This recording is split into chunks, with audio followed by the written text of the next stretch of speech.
অনুরাগের ছোঁয়া ধারাবাহিকের আগামী পর্বে আমরা দেখতে পাবো অর্জুনের শেষ চেষ্টায় রূপার বয়ানে ও শেফালির দেওয়া প্রমাণে শেষ রক্ষাও হলো না মিসকার। সশ্রম কারাদণ্ডে দণ্ডিত হলো মিসকা। হ্যাঁ বন্ধুরা, আমরা এমনটাই দেখতে পাবো অনুরাগের ছোঁয়া ধারাবাহিকের আগামী পর্বগুলোতে। মিসকার কেসটা কোর্টে ওঠে, কিন্তু পুলিশ জানায় রূপার বয়ান ছাড়া, কোনো প্রমাণ ছাড়া মিসকাকে কোনোভাবে শাস্তি দেওয়া যাবে না। এরপর কোর্টের শুনানি শুরু হয়ে যায়।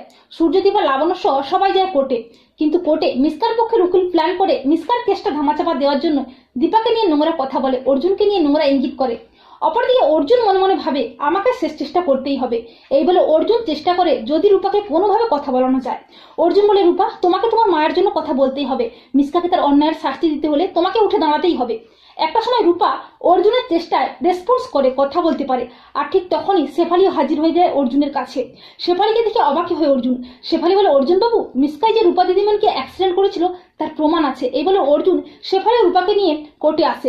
অপরদিকে যখন মিসকার বিরুদ্ধে কোনো যথাযোগ্য প্রমাণ না থাকায় জজ সাহেব রায় ঘোষণা করে জানায় যে রূপা সেনগুপ্তকে খুন করার চেষ্টায় মিসকা সেনগুপ্তের বিরুদ্ধে কোনো যথাযোগ্য প্রমাণ না থাকায় উনি বেকসুর খালাস।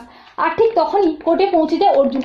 অর্জুন চিৎকার করে বলে, প্রমাণ আছে মাই লর্ড। এই বলে অর্জুন রূপাকে নিয়ে আসে কোর্টরুমে। শেফালিও আসে। তার দিকে চমকে ওঠে সবাই। মিসকাও ভয় পেয়ে যায়। কোর্টের মধ্যে রূপা চিৎকার করে বলে, সেদিন মিসকা আন্টি গাড়িটা চালাচ্ছিল, ইচ্ছে করে আমাকে অ্যাক্সিডেন্ট করেছে। এরপর শেফালিও বলে, হ্যাঁ ধর্মাবতার, আমিও নিজের কানে শুনেছি মিসকা ম্যাডাম ইচ্ছে করে রূপা দিদিমণিকে অ্যাক্সিডেন্ট করেছে, আমার কাছে প্রমাণও আছে।